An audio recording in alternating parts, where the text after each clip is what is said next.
What if Spider-Noir Season 2 introduces some of Spider-Man's most dangerous villains yet? Hello guys, welcome back to the channel.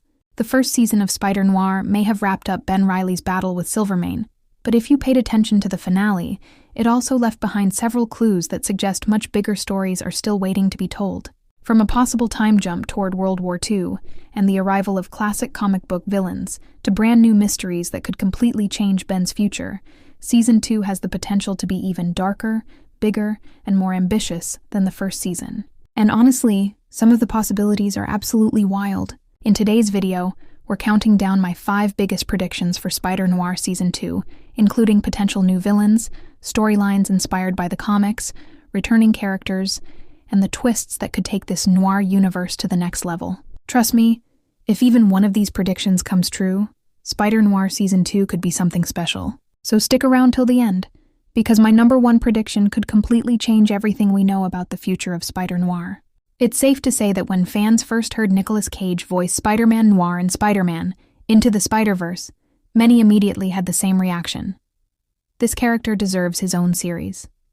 A few years later, that wish finally became reality with Spider-Noir, a show that fully embraces the atmosphere of classic noir storytelling while putting a unique Spider-Man spin on the genre. In Spider-Noir, Ben Reilly is no longer the young hero audiences might expect.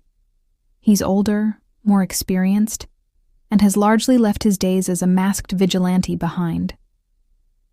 Instead, he spends most of his time working as a private investigator, taking on cases throughout a dark and dangerous version of New York City. However, when new superpowered threats begin emerging and old secrets from Ben's past start resurfacing, he is forced to become the Spider once again. Throughout the first season, Ben finds himself caught in a complicated web of crime, betrayal, corruption, and mystery.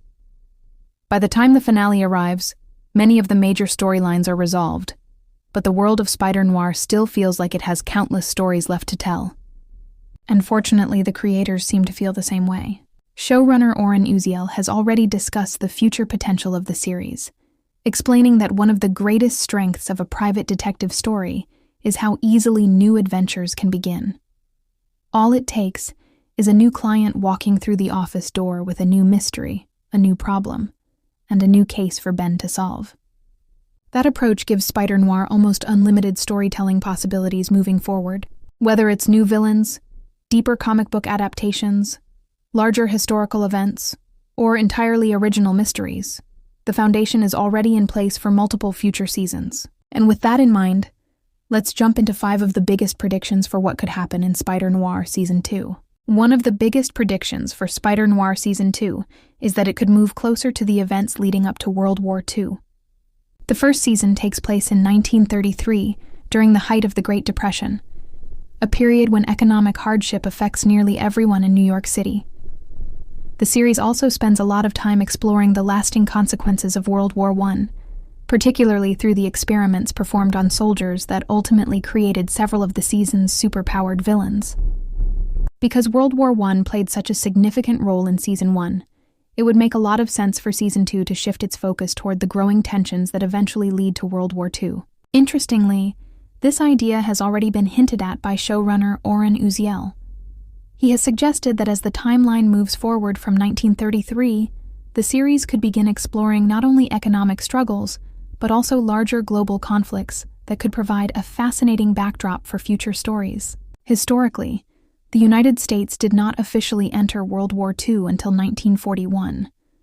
However, major political changes were already taking place throughout the 1930s, including the rise of Adolf Hitler in Germany and the increasing influence of Nazi movements around the world.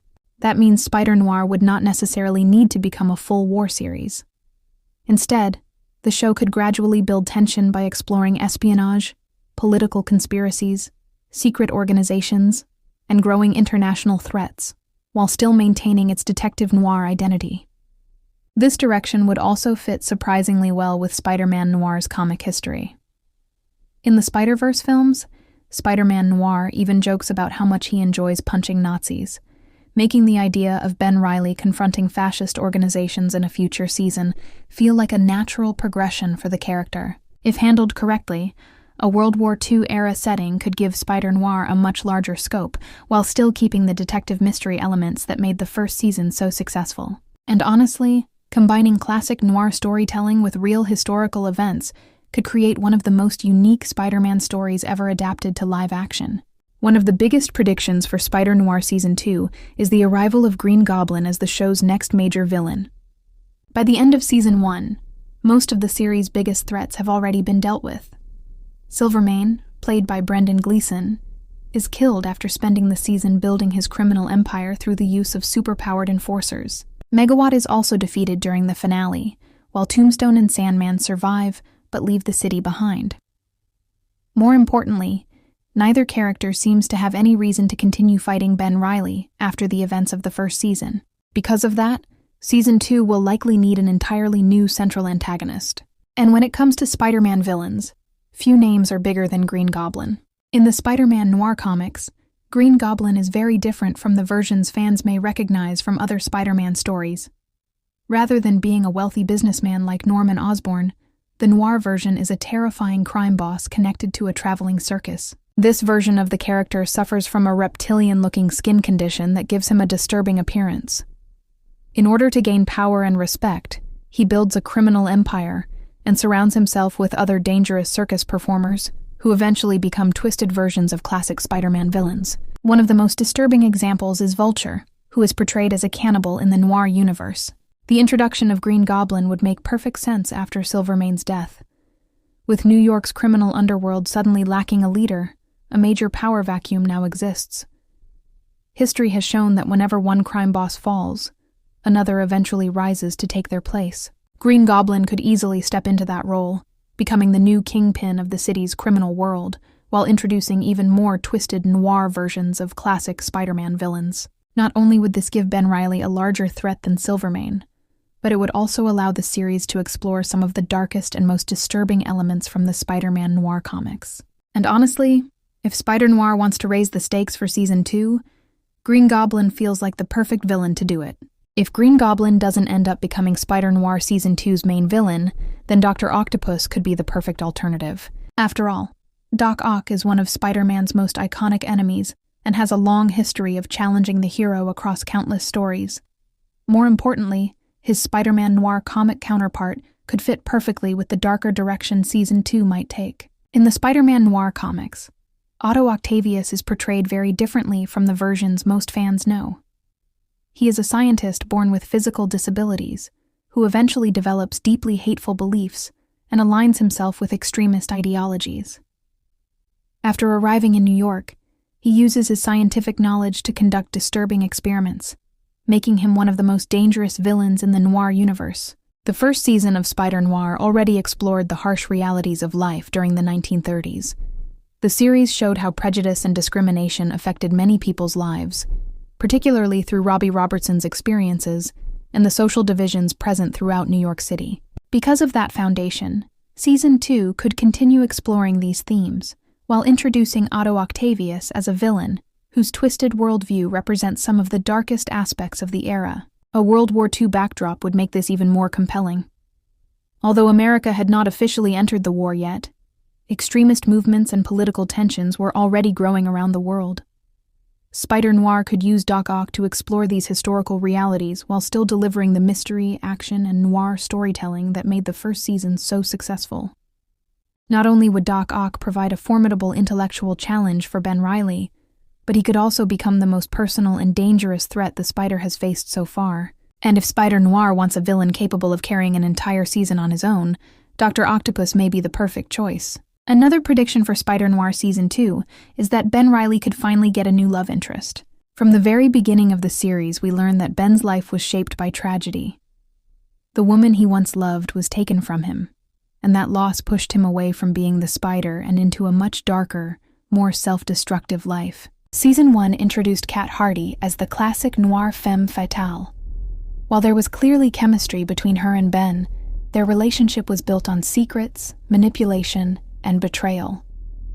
Kat ultimately exposed Ben's identity in her desperate attempt to save Flint Marko, the man she truly loved. By the end of the season, Kat and Flint leave New York together, effectively closing that chapter of Ben's life.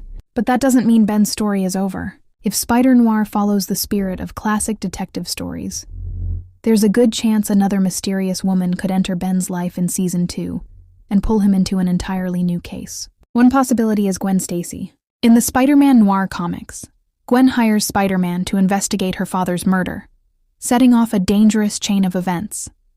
The character could easily be adapted into the series as a new client who walks into Ben's office with a mystery that quickly becomes much larger than expected. Not only would Gwen provide the perfect setup for a new investigation, but she could also become a potential romantic interest as Ben slowly learns to trust someone again after everything that happened with Kat. Of course, it doesn't have to be Gwen Stacy specifically. Spider-Man's history is filled with memorable characters who could fill that role. But regardless of who it is, Season 2 feels like the perfect opportunity to explore a new emotional side of Ben Reilly while introducing another compelling mystery at the same time. And honestly, after everything Ben has been through, he may finally deserve a second chance at happiness. Another prediction for Spider-Noir Season 2 is that we'll see even more references to the Spider-Verse. For many casual fans, their first introduction to a noir version of Spider-Man came through Spider-Man, Into the Spider-Verse. That film brought together Spider-People from multiple universes, introducing audiences to the concept of an interconnected Spider-Verse. At first glance, Spider-Noir seems completely separate from those animated movies. However, the very first episode may have quietly hinted that a larger multiverse still exists. In the opening narration, Ben Reilly says, "Someone once asked me what universe this was. Strange question that stuck with me all these years later. All I could say for sure was it was the only one I knew of." It's a fascinating line because normal people don't usually ask what universe they're living in.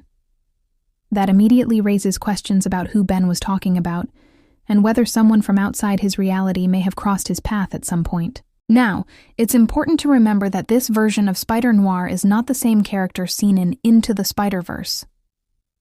That Spider-Man Noir was Peter Parker, while the live-action series follows Ben Reilly. Still, the opening narration feels too specific to ignore. One possibility is that Ben is narrating the story from some point in the future, after experiencing events that haven't happened yet. Another possibility is that he eventually encounters another Spider-Person, or even a visitor from another universe. That doesn't mean Season 2 needs to become a full multiverse story. One of Spider-Noir's greatest strengths is that it remains a grounded detective series that just happens to feature superheroes and supervillains. Turning it into a massive multiversal adventure could take away some of what makes the show unique. However, small references, Easter eggs, or brief connections to the wider Spider-Verse could work perfectly. With Spider-Man. Beyond the Spider-Verse still on the horizon, it wouldn't be surprising if Season 2 included a few subtle nods that remind viewers this dark noir world is still part of a much larger web of realities. And honestly, even a tiny cameo or hidden reference would be enough to send Spider-Man fans into a frenzy. So those are my 5 biggest predictions for Spider-Noir Season 2. Whether it's World War II becoming part of the story, Green Goblin or Doctor Octopus stepping in as the next major villain, Ben Reilly finding a new love interest, or even more connections to the Spider-Verse, there's no shortage of exciting directions this series could take. But here's the really interesting question. What if Season 2 is already setting up something none of us are expecting? Spider-Noir has proven that it's willing to reinvent classic Spider-Man characters in surprising ways, which means the next big villain, mystery, or twist could be completely different from anything we've seen in the comics. And honestly, that's what makes the future of this show so exciting. Now I want to hear from you. Which prediction do you think is most likely to happen? And what's your own prediction for Spider-Noir Season 2? Drop your theories in the comments below because I'd love to read them. If you enjoyed this video, make sure to leave a like, subscribe to the channel, and turn on notifications so you don't miss any future Spider-Noir reviews, theories, predictions, and Spider-Man content. Thanks for watching. And remember, in a city full of secrets, the next mystery is always just one knock away. I'll see you guys in the next one.